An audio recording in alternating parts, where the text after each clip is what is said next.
Station Commander Steve Swanson has something special on his plan for this upcoming weekend.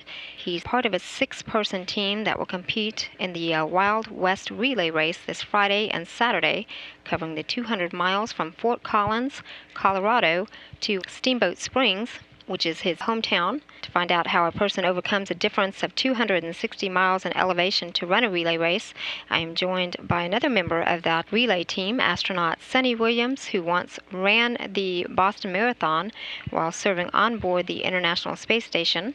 Hi, Suni. Welcome, and thank you for joining us today. Thanks, Amiko. It's good to be here. It's great to have you. So, you are a two-time resident of the space station, Expedition 1415, and that is actually the one that you, back in 2007, that you ran the Boston Marathon, correct? That's correct, yeah. Yeah, and then also, again, more recently, the Expedition 3233 mission. So we're very pleased to have you here today. It's great to be here, like I said, and supporting our guys on orbit. Great. So first of all, explain to me a little about what this race is.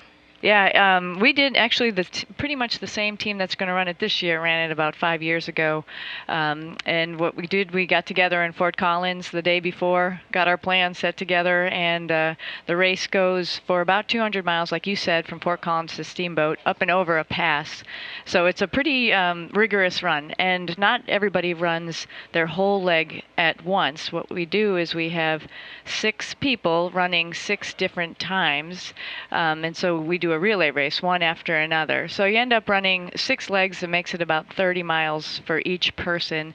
So that way everybody gets a little bit in the daytime in the morning, everyone gets a little evening, everyone gets a little in the middle of the night, and then and that is all pretty much uphill to get over the pass. And then the next day, as the night continues, you pretty much are going down the pass, down from the hill to Steamboat. So everybody gets about 6 legs into, like I said, add up to about 30 miles. That sounds great. So 30 miles, at least it's not going to be here in Texas heat.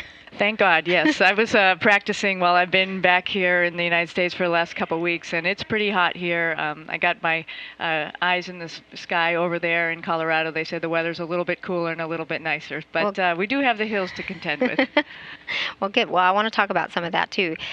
Let's first talk about, so has Swanson, he's actually done this before, correct? He's competed in this race? Yeah, Steve's done it, I think, 3 times. We did it together once. Like I said, I think it was like 5 years ago. Okay. And the team that we had got together is pretty much all back together with the exception of one switch out. But everybody's ready to go and to support him up in space with this event. And so who is on the team? So the captain is a guy named Brett Eggleston. He's a longtime friend of Swanee.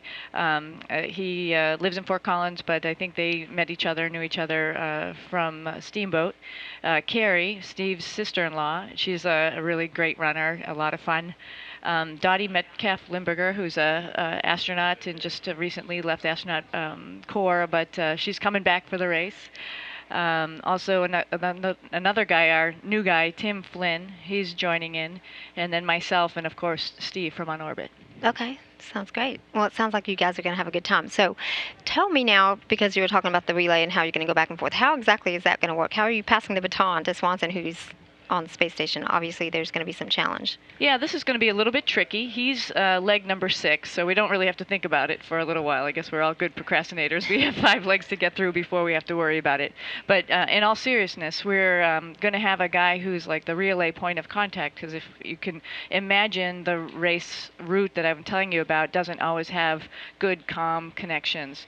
So we'll have a point of contact that we'll be able to text to keep up to date how everybody's running and what their times are, and so then that person can get a relay through mission control up to Steve, so get him ready to go and start the race, his run. And then when he finishes, he just needs to make a call down, and that reverse communication stretch will go back to our relay team, and then the number 1 guy will start again.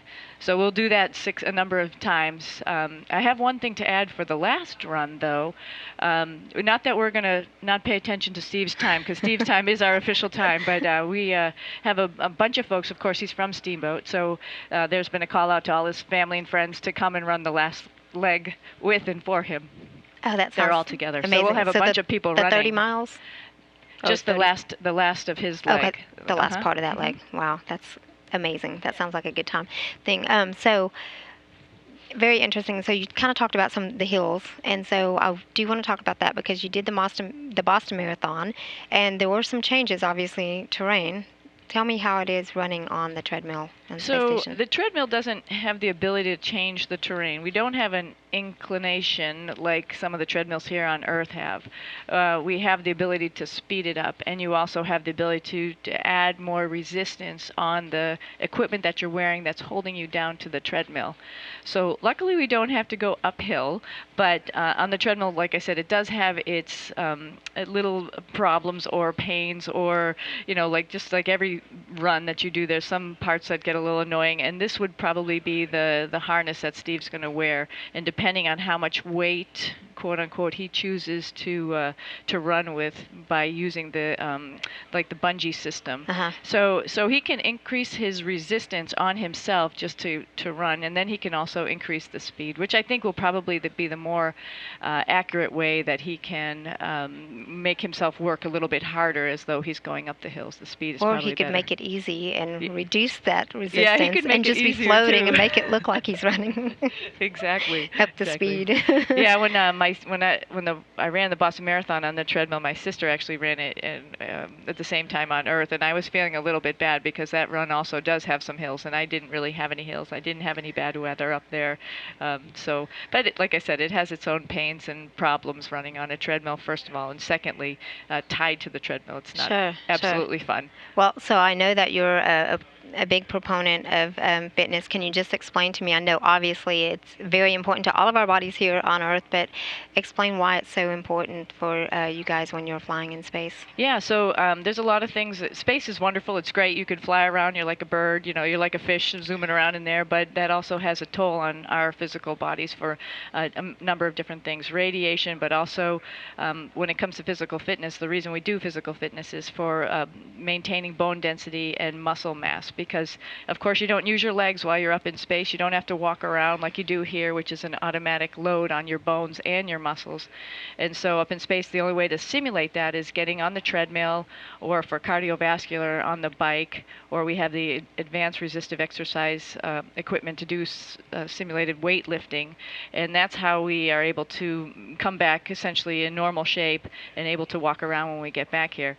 So in space, it's absolutely necessary every day to work out because every moment that you're in space, you're losing bone density and muscle mass. You can't stop doing that because you're in microgravity, so your body's not stimulated like it is here on Earth with gravity. So it's really important to do that up in space. And I think one of the reasons, like I did the marathon and Swanee is interested in doing this race, is because it taps into another group of people on Earth. For one, awareness of people that are in space and what kind of research that we're doing that's going to potentially help us with combating osteoporosis, because essentially that's what we have in space, and other types of problems that humans encounter here on Earth. How can we help fix that while we're up there? So that's part of the reason we're doing all these experiments, but also just to highlight physical fitness. It's fun, it's interesting. You can do it a bunch of different ways. Getting out in the morning and running isn't always fun, but when you have a relay team that you're doing it with, then it makes it a lot more fun, motivating, and it's a team effort. Absolutely. Well, I am very glad that you were able to come out. It's great to see you support Swanee as you are, and best of luck to you and the team. Thank you very much. We're looking forward to it. Really excited. Ready? 26 by 2.